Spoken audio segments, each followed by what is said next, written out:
to the Voice Cast. We're taking a look at the voice actors of your favorite animated characters and deciding which one's the best, the worst, and the weirdest. I'm your host, Justin, and with me is Will. Nice to see you again, everyone. Happy 2020. Happy new decade. How many new hopes do you have in this virus apocalypse? Yeah, how many of you are still alive? We wouldn't know. We don't got that many viewers anyways. But, we are dealing with, in honor of the Sonic movie that came out a lot longer ago than it should have, Dr. Ivo Robotnik. Or Eggman, as you would put it. Dr. Eggman. Will, who is Dr. Eggman? Dr. Eggman, in most cases than not, in different canons, is usually the evil doctor that has appeared on the planet of Mobius, planning to enslave the native people and create a giant robot civilization where all natural life is consumed for the advancement of technology. Our first one is for Long John Baldry, the first ever voice iteration of Sonic the Hedgehog from the 1993 Adventures of Sonic the Hedgehog. Of course there's a Robotnik Day! I just declared it 1 minute ago in honor of myself. Snooping as usual, I see. I hate that hedgehog! Pingus! Who will dine on hedgehog stew today? Oh, God. I enjoyed this rendition a lot more than I was because this show is garbage. Now, I grew up in the YouTube poop scene, so I knew the YouTube poops before I knew Adventures of Sonic the Hedgehog. Because I was born in 95, and 93 was a bit too far past my time. Very fair. Same thing with our follow-up act, Jim Cummings. Also, same year for the more serious cartoon, Sonic the Hedgehog. Now, these two renditions have to be compared. Yeah, they are exact competitors. Same time, same animation block. Actually, no. Completely Really? different blocks. Huh. I have the whole history right here. So, originally, Sonic Sat AM, which is the one with the more scary and evil Jim Cummings Robotnik, was originally going to be the first American-produced Sonic animated series. And Deke, the company who produced it, had to deal with ABC to play it on weekends, Saturday mornings. Hence Sat AM. Exactly. But Deke wanted to be a little bit greedy. They wanted early syndication in order to get the maximum amount of people watching the show as possible. So they didn't only want on weekends, they wanted on weekdays as well. But ABC said, fuck you, we're not doing that unless you make another Sonic show that is completely different. And thus we have the Adventures of Sonic the Hedgehog. As a matter of fact, Jim Cummings was the voice of Eggman in the Adventures pilot, but because the voice recording got moved up to Canada... And Jim Cummings is an American actor, who at the time was mostly doing Disney stuff, which is based in California. That's why Adventures has a whole bunch of Canadians and Brits, which... Long John Baldry is actually a British man, and you wouldn't even tell from hearing him do Eggman. Really, the only thing that people would actually know him from is Captain Capacitor from Reboot and Captain Jean Lafitte from Sabrina the Animated Series. Or his apparently very successful music career, which I've barely dipped my toe... I mean, I'm too young to understand who this guy is. I mean, maybe if I asked my mom or somebody... she might know, but... Well, yeah, I don't expect a British man's first name to be Long. Unless Long John Silver was a hyphenated first name or first middle name. I don't know, Brits are weird. Baldry's voice acting work is like an iceberg. I'm sure there's a lot of other stuff under the surface that we have no idea about in terms of his music career, but that's not what we're talking about today. His voice is pretty straightforward for the egomaniacal, full of himself, evil Dr. Eggman, Ivo Robotnik. One little subtle thing that I like about him is that he really likes to roll his R's. just emphasizing that narcissistic thing about it, where it's just like, I have to show by my voice just how smart I am. Dr. Ivo Robotnik. Ah, that's a good one. Thank you. I've been practicing. This character shows how versatile Eggman is. You can see him being intent, serious, and scary, just like Jim Cummings, but he can also be, down to the lowest tier, a really stupid kiddie villain. The people who try their hardest to be evil and vicious and mean, when they fuck up, they sound fucking hilarious. Yeah, and his voice helped define a genre, in a decade, an era of YouTube content. You might compare it to Bowser, who is also a very narcissistic, angry villain. But I can't imagine Bowser, say for example, pretending to be Santa and trying to steal all the world's presents. I don't know. The Super Mario Brothers Super Show! Quite literally in the first episode is, if I wanted to have my feet licked, I'd say so. Now lick my feet! There's definitely a gray area there. Yeah, no, that show's fucking bazonkers. Then again, everything Deke touches is fucking bazonkers. I would say bonkers, but that's Disney. Hello! Touché. Speaking of Disney. Hold on. There was an episode I watched that I just wanted to articulate just how fucking insane and perfect of a cartoon villain this is. Was him wanting to dine on hedgehog stew today? No. So, there's an episode where a songwriter makes a song about yay Sonic, boo Eggman, and Robotnik hates it because it's all about Sonic and not about him. So his plan is to make a robot whose goal is to destroy all music.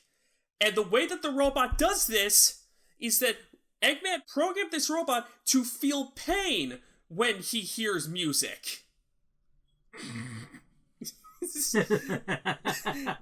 I mean, you get...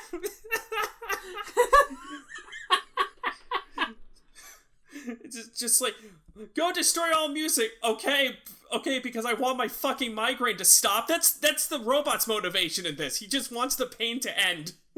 Welcome to our party. Ah! Oh god, so good. Which is weird because when Dr. Robotnik talks sometimes, he sounds like he's singing when he's talking. With the way that he trails upon his words, he sounds like he's weaving a song as he's talking. Eggman sings in this episode, and the robot's like, oh, this doesn't bother me because it's not music. We're talking about a singer, by the way. That's the hilarity part. Little lack of hilarity, we go into the darker, grittier Sonic the Hedgehog Sat AM cartoon. Oh, that's good. That's very good indeed. How can a puny hedgehog destroy a 250-ton machine? Your Majesty, members of the Royal Court, welcome to Robotropolis, the capital of my kingdom.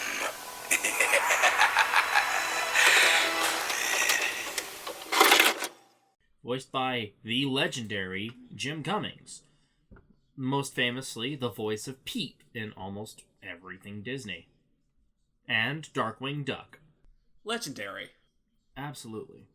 He is a Disney staple. I mean, hell, beyond Pete, he's also several things in the Disney universe because he's just so versatile and so lovable as a character. Like Winnie the Pooh, Tigger. Even doing the Rival animation company, he played the original he played Taz in the Looney Tunes show in 2011. He's been doing Taz a lot longer than that. Oh yeah.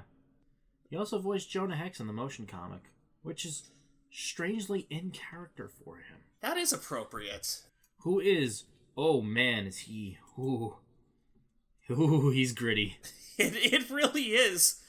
That grittiness, the sliminess of some underground dwelling maniacal maniac genius with a robot army. The voice is good, don't get me wrong, but it's definitely not my favorite. I mean, one thing that I was thinking about is that this guy is not nearly as developed as Baldry, ironically, a show that is not meant to tell a compelling story.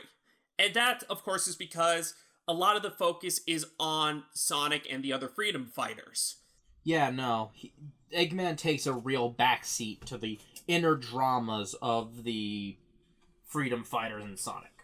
Yeah, and I was just kind of thinking this. He might be the least capable Eggman compared to all of these. And again, he's one of the few Eggmans that has to deal with a whole ass army. Yeah, but also, I look at his assistant, Snively. First of all, wonderfully portrayed by Charlie Adler, as always. Mm-hmm.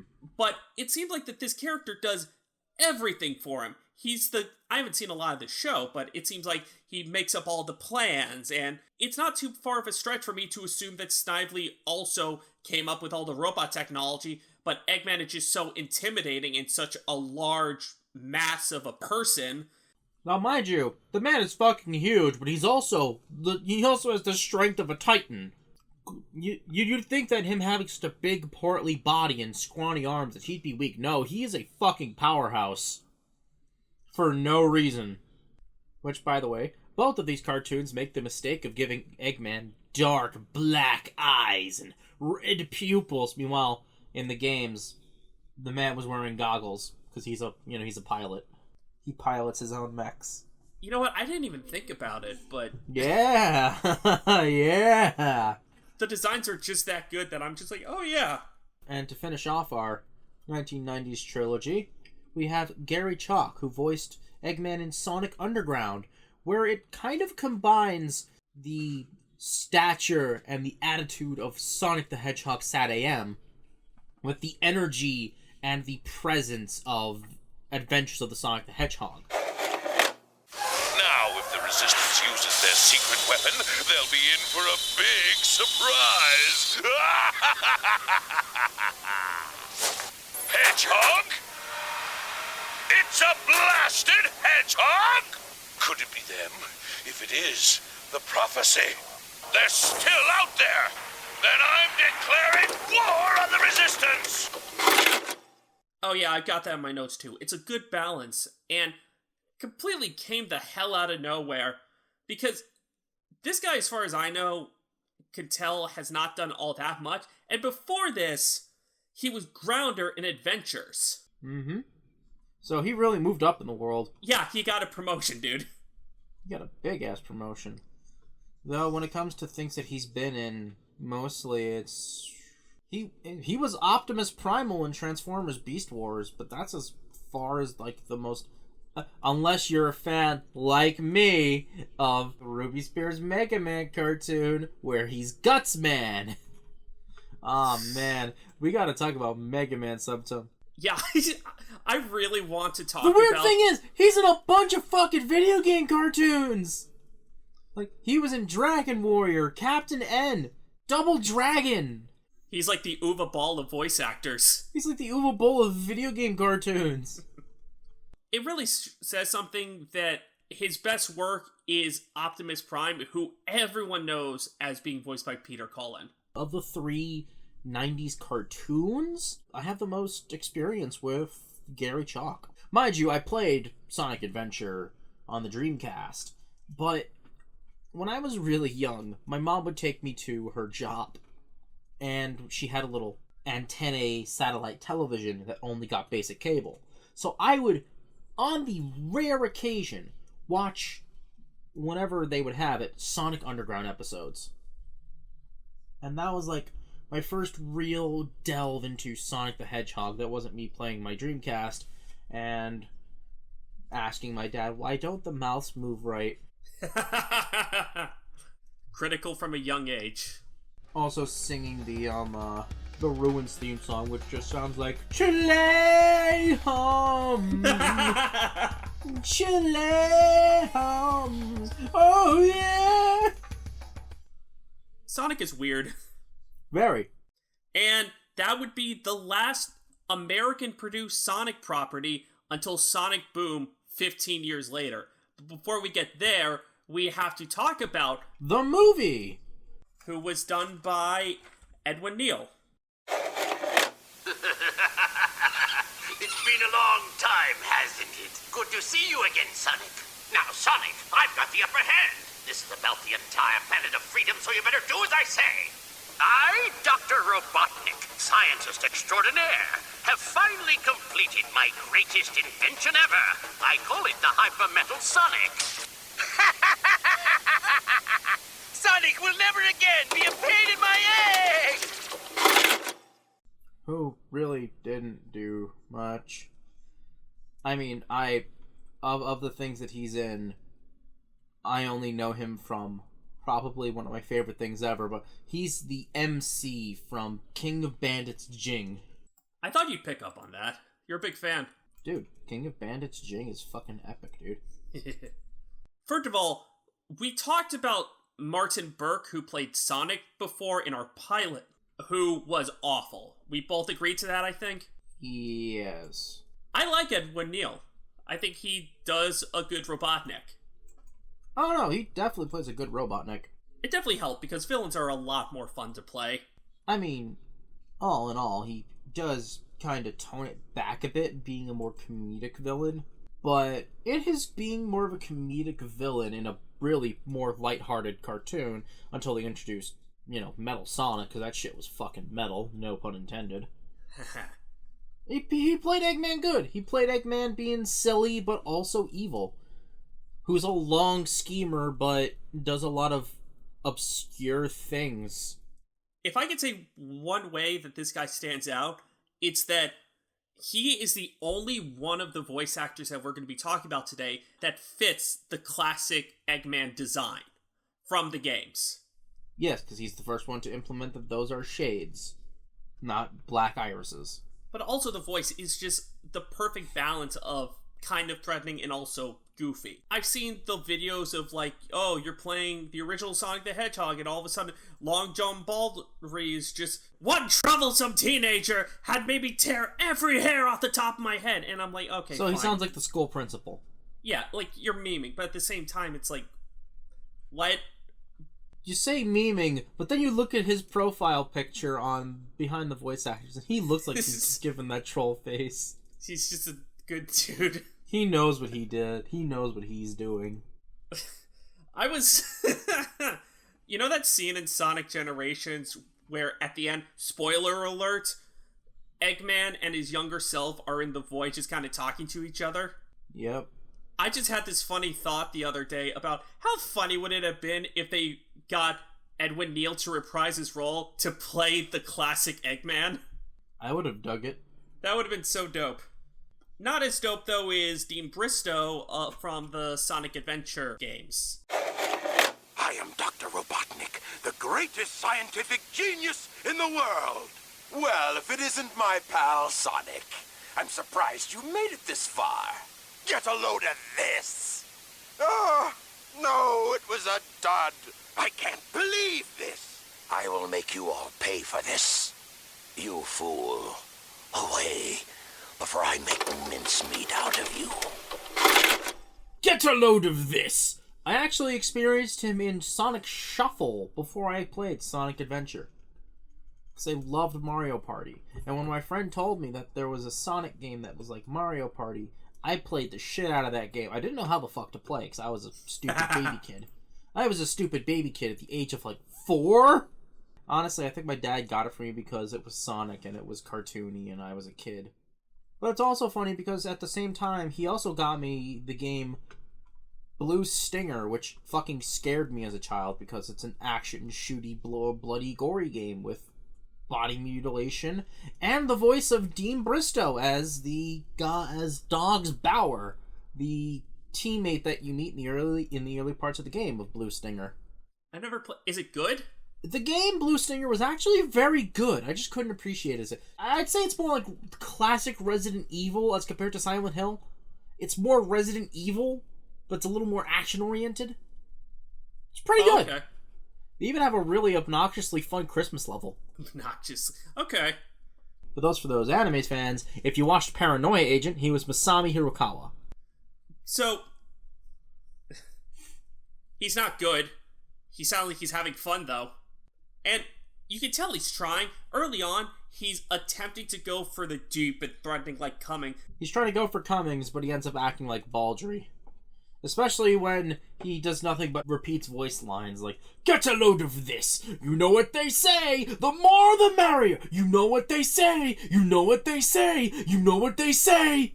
He just loses a lot of traction. Well, yeah, that's what you have to expect with a video game. Especially since, during this time, Sega was awful at audio. Oh, yeah. I mean, for most of the Sonic Adventure games, you could barely... If you isolated the audios, he'd be loud as shit. But because they're playing their butt rock Sum 41, or whatever the fuck the band is called, the music overrides the voice acting. It made it harder for the audio designers, or the audio directors, because sometimes they'll just start talking over each other, and that's because I don't think that they heard the voices over the music. Doesn't help matters that he's also compressed as shit. Well, yeah. Blame the directors for that. I am Dr. Robotnik. I'm going to take over the world. I have 4 Chaos Emeralds now. Unless he's screaming like, "Get a load of this! Get a load of this! Get! I mean, have you played Sonic Adventure 2 recently? Yes. Oh god, what's that song everyone really likes? City Escape? City Escape, that's it. I love that song, but if you play the first level of it, it is completely overshadowed by the sound effect of him fucking skateboarding down San Francisco. Ugh, like nails on a chalkboard. I don't want to transition to Mike Pollock with nails on a chalkboard. Well, now that you mentioned Mike Pollock... Mike Pollock, everyone! I've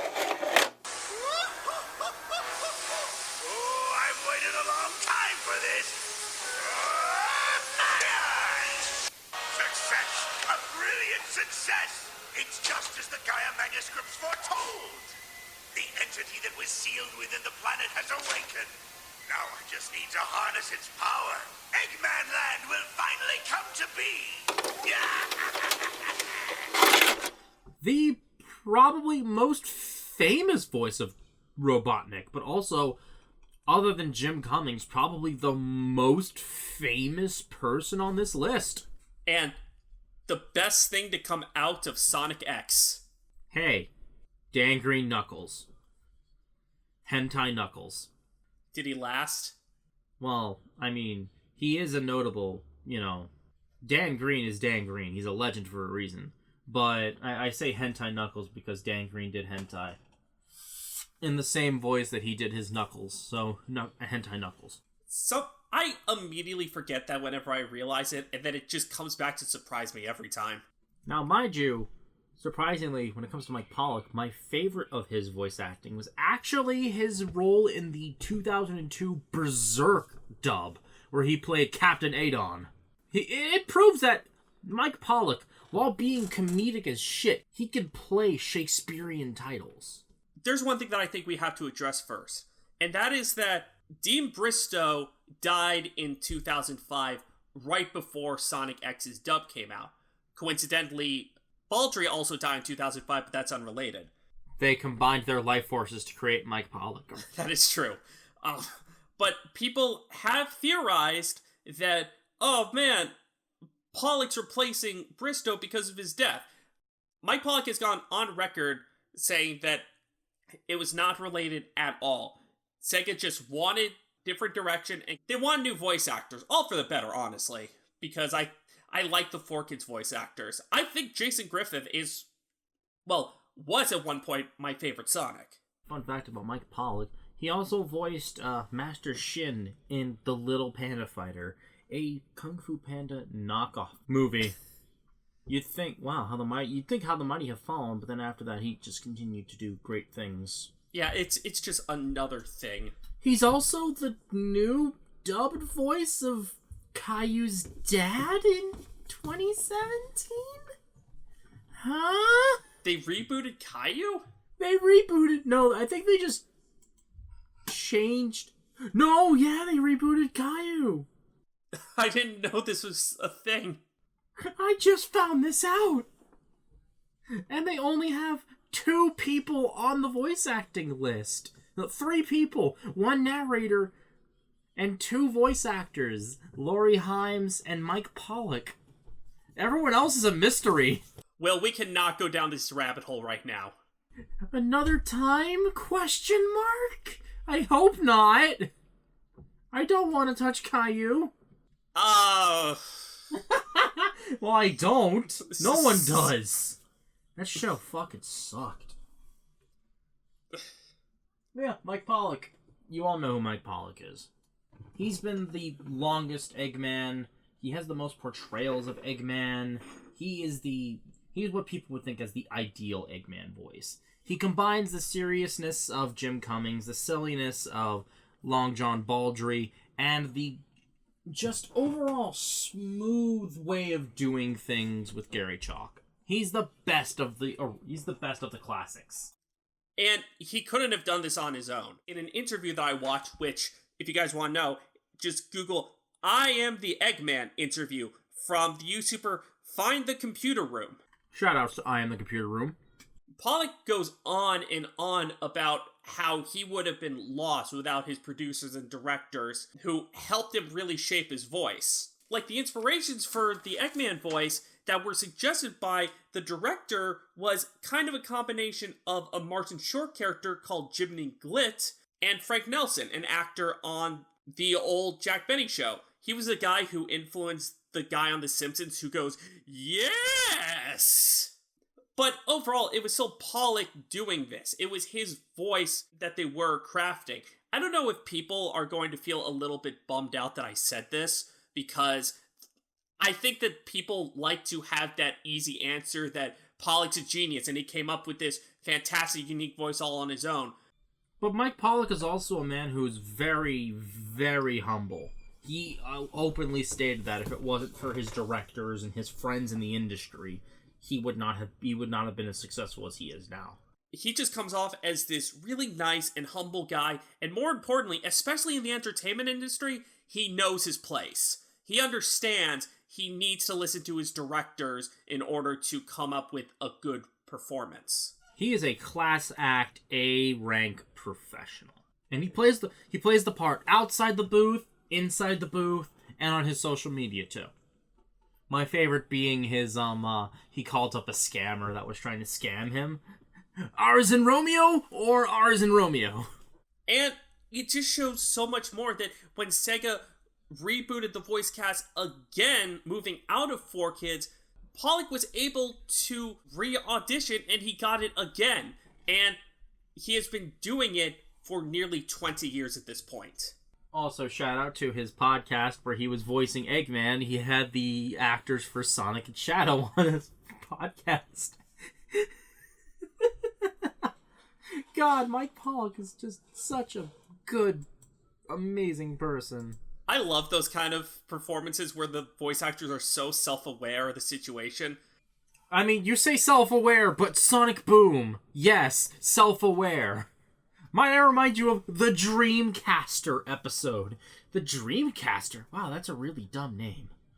Personally, I think that the Sonic Boom cartoon was the best thing for Eggman, because by downplaying the action for more of that self-aware comedy, Eggman completely evolves from just being just a kind of goofy villain to the annoying neighbor. And he is perfect at it. I mean, considering they're not going by him being a planet dominator from another planet, he seems like he's a natural to his location. He's just not an animal. But some would argue that humans are just animals. So it kind of makes sense. Oh, fuck you. But now while we're at it... Don't go philosophical on me. Will, best, worst, and weirdest for Eggman. Weirdest, Gary Chalk, because, you know, I really, really like him. Worst, Deem Bristow. Sorry, mate. Is that it? You just really like him? That's why he's weird? Well, it's a matter of... Is that why you like me? Because I'm weird? No, it's a matter of... Jim Cummings is a classic voice of my childhood, and Long John Baldry to an extent, because I grew up with the YouTube poop community, and I grew up on just loops of pingus, pingus, pingus, and thought that was the modern day of, I shit you not, he turns himself into a pickle, and he calls himself Pickle Rick. Funniest shit I've ever seen. That's like the original like of that. Just of Eggman going Pingus, Pingus, Snoop Pingus. And I thought that was the funniest shit. So both iconic voices were me growing up, and Gary Chalk, also a voice of my childhood. It's strange because I love them all, but I like him the most, but I don't want to put him... I want to put him as a notable, but I don't want to put him as the worst or the best, because the best is still Mike Pollock to me. Mike Pollock evolved Eggman beyond anything that anyone would have thought. How about you? I can't say it any better myself. Best is Pollock, worst is Bristow, and weirdest is Gary Chalk. Guess you could say you could separate the difference between a good Eggman and a bad Eggman with a firm line of chalk. I think you're going for good egg, bad egg. No, that's just a bad yolk. We'll definitely be seeing you guys next time. Good having you. Hope to see you next time. Goodbye.